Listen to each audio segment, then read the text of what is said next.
Qui ont donc pour mission de ramasser les ordures afin de préserver l'environnement. Et ce n'est pas une mince affaire, d'autant que dans l'île, les habitudes sont tenaces, surtout les mauvaises habitudes. Les sacs plastiques, par exemple, dont l'usage est interdit par arrêté préfectoral depuis 2006 dans le commerce, sont toujours en circulation.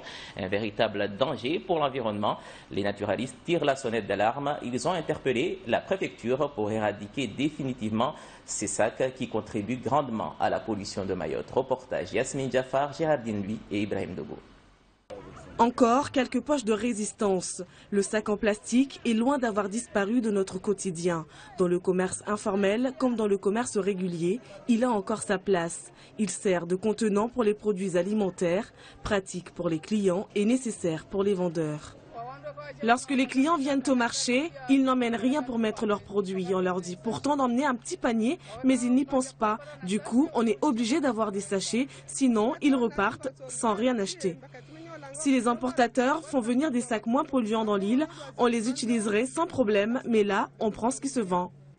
Le sac en plastique apparaît comme un outil de travail indispensable ici. Pourtant, c'est l'un des produits importés le plus taxé, avec 41% d'octroi de mer et 6,5% de droits de douane lorsque celui-ci ne vient pas d'un pays membre de l'Union européenne.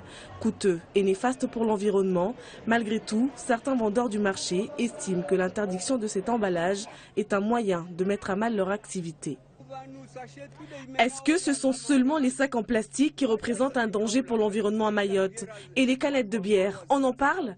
Les gens boivent sur les plages et les jettent directement dans la mer. Ça, personne ne le voit. Pourquoi voulez-vous absolument nous enlever nos outils de travail? C'est dedans qu'on met le poivre pour vendre et gagner notre vie. Et vous voulez absolument nous les enlever. Les intérêts divergent, mais du côté des naturalistes, un seul leitmotiv, la lutte contre la pollution. Dans les grandes surfaces ou sur les marchés. Et c'est ça qu'ils ont l'air d'être plus petits. On a l'impression qu'ils vont se dégrader plus facilement, mais ils ne se dégradent pas plus vite que les autres sacs plastiques. C'est-à-dire il faut entre 300 et 500 ans pour qu'un sac plastique disparaisse complètement dans la nature. La prise de conscience n'est pas générale, mais certains consommateurs ont déjà adopté la bonne attitude. Je les utilise le moins souvent possible parce que je sais que ça pollue et que notamment quand c'est dans la mer, ce sont les tortues qui les mangent et ça tue les tortues. J'ai toujours un sac dans mon petit sac, un sac que je déplie et j'essaie au maximum de me faire une petite place dans mon sac pour prendre tout ce dont j'ai besoin et éviter d'avoir des sacs en plastique.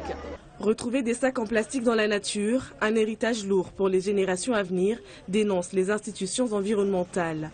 L'Assemblée nationale vient d'adopter une mesure d'interdiction complète des sacs en plastique à usage unique à partir du 1er janvier 2016.